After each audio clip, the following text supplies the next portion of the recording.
Hi everyone. After defining promoter, functions of promoter and process of promotion, we come back to the next video, that is incorporation, its process. Please get it very clear. The documents which were submitted with promoter, right? The documents which were submitted with promoter, same is the process of incorporation. So you don't have to do things twice. There are some points which are to be actually redefined, except for memorandum and articles, nothing else has to be redefined. So these are the 2 points which change a little bit, otherwise everything else is the same. So what we'll do is, we'll start with the process of incorporation. In book, this has been given in a paragraph form. I have made the process in 3 steps. First step is application, second step is documents to be submitted, and the third step is issue of certificate of incorporation. Starting with the first one, application. After completing the formalities, the promoter makes an application to the registrar of companies and he submits some documents along with that. So the promoter takes some documents to the registrar of companies and he says, now I want to incorporate a company. So I want a birth certificate. Idea conceive हो चुका है, अब हमें क्या चाहिए? Birth certificate चाहिए, क्योंकि baby पैदा होने वाला है. The company is about to be born or get born. All right. Documents to be submitted. First is Memorandum of Association. It talks about the objectives of the company. It is the most important document. Now, here it should be properly signed, stamped and witnessed. Like in case of public company, we need 7 people to do this, 7 members to do this, and in case of private company, 2 members are required to do the same thing. Similarly, is the case with Articles of Association. Subsidiary documents talks about the internal rules of the company, but it should be duly stamped, signed and witnessed.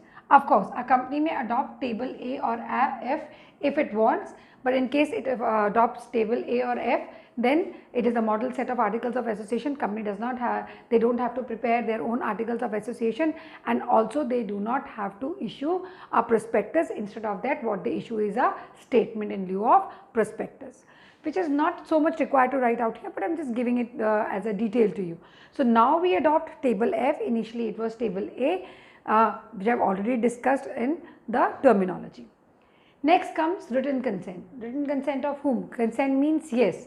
So a written yes from the proposed directors, those who are just planning to be the directors, that is they are planning to buy the qualification shares, is required, and undertaking of purchasing qualification 2 is required. So you need to tell that yes, you want to be the director of the company and you have purchased the minimum number of shares required to be the director of the company. So that kind of written consent, written yes is required. Next is agreement. An agreement with proposed MD, managing director, manager or whole-time director is needed. So you make an agreement with them. Why? Because you need to know who is actually going to officiate in a proper manner.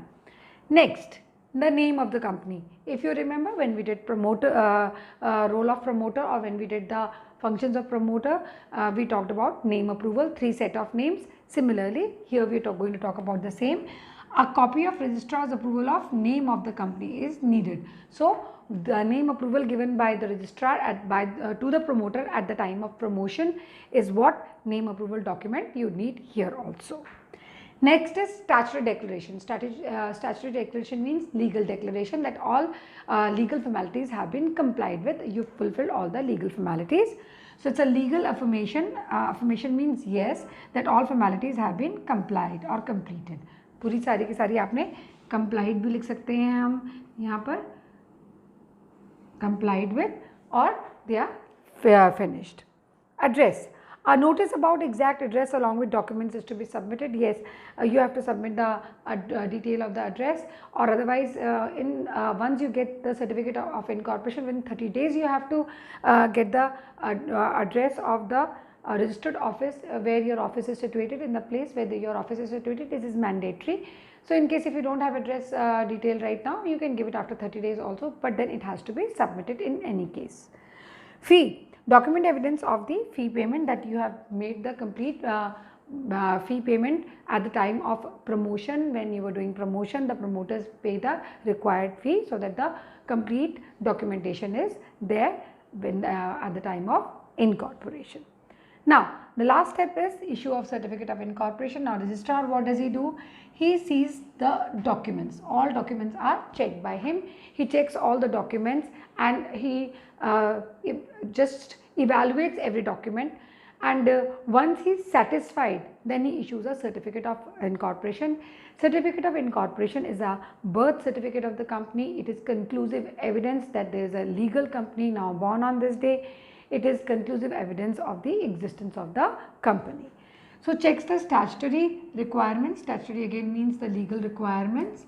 When satisfied, issues a certificate of incorporation, that is the birth certificate of the company, and here finishes off your process. So, this is the last step. We can say this is the last step. You may know it. So, here third step, this is your second step, this is your first step. All three steps in incorporation. Alright, now we are going to talk about effect of certificate of incorporation. Now, let us get very clear.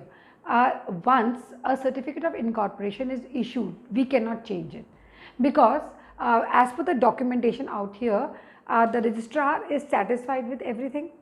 He has issued you the certificate of incorporation. Now, there are some examples where this part and this part may not tally. What are the exemptions or what are the examples? Like, for example, our document for registration was filed on 6th January. Certificate was issued on 8th of January. Date mentioned on certificate was 6th January, and you signed some documents or something was done on 6th January, right? Some contracts were signed on 6th January. Now, these contracts will be considered valid. आपका birthday होता है, जो आपके birthday की जो भी आपके certificate में, बर्थ सर्टिफिकेट में जो डेट लिखी होती है वो मानी जाती है. अगर आप अपना बर्थ सर्टिफिकेट चेंज करा के अपनी डेट चेंज कराते हो तो वो मानी जाती है. Same is the case here. Same is the case here.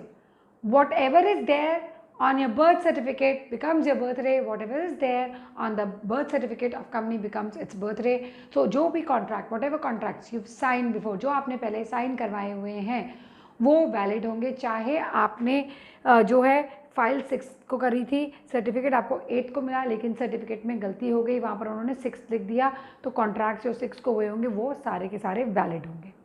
एक दूसरा एग्जाम्पल क्या कहता है, अब ऐसे में अगर इनको पता लग जाता है रजिस्ट्रार को बाद में कि अरे ये तो सर्टिफिकेट जो इशू हुआ था वो तो 8 को हुआ था, गलती से 6 लिख दिया, वो कहते हैं मेरा ऐसे कोई मतलब नहीं है, सर्टिफिकेट ऑफ इनकॉर्पोरेशन अब इशू हो गया ना, अब डन है, अब कुछ नहीं हो सकता. नेक्स्ट है a person for the signature of others on the memorandum of association. भाई 7 मेंबर्स थे, मान लो पब्लिक कंपनी है, प्राइवेट कंपनी है, 2 मेंबर्स थे, हस्बैंड वहीं पे था, वाइफ कहीं पे गई हुई थी. अगर मान लो कंपनी फॉर्म कर रहे हैं और या कोई फ्रेंड कहीं गया हुआ था, उन्होंने उसके सिग्नेचर फॉर्ज करके अपना काम पूरा करा इनकॉर्पोरेशन का. The incorporation was still considered valid. क्यों? क्योंकि भाई नहीं पता लगा ना रजिस्ट्रार को. अगर रजिस्ट्रार को पता नहीं चलता तो फिर वो जो इनकॉर्पोरेशन है वो क्या हो जाता है, वैलिड हो जाता है. अब आप कहो नहीं जी उस बंदे को पकड़ो, उसने मेरे सिग्नेचर्स फॉर्ज किए थे, आप आपस में निपटाओ ना. सर्टिफिकेट ऑफ इनकॉर्पोरेशन इशू हो चुका है. एक और चीज़, अगर आप कहते हो कि मैम ऐसे में तो ये भी हो सकता है कि लोग किसी की सिग्नेचर फॉर्ज करके ज़बरदस्ती की कंपनी बना लें, ऐसा कभी नहीं होगा. ऑफ कोर्स सारी डॉक्यूमेंटेशन, सारी चीज़ों में आपका नाम होगा, आपके सिग्नेचर्स चाहिए होंगे, प्रॉपर ड्यूली स्टैम्प्ड होता है हर चीज़, तो उतना नहीं कर सकते. हाँ, उस समय वो बंदा अवेलेबल नहीं था और किसी ने सिग्नेचर फॉर्ज कर लिए, वो चीज़ अलग है. सो क्या कहते हैं conclusion, whatever be the deficiencies, कुछ भी डेफिशेंसीज रहें in certificate of corporation, certificate of incorporation, whatever may be the deficiencies in certificate of incorporation, it is once issued is a conclusive evidence of existence of company, कि company चल रही है, company जिंदा है, company शुरू हो गई, company का हैप्पी बर्थडे हो गया है. That's all for today. So incorporation is over and we'll start with the next step in the next video. Bye.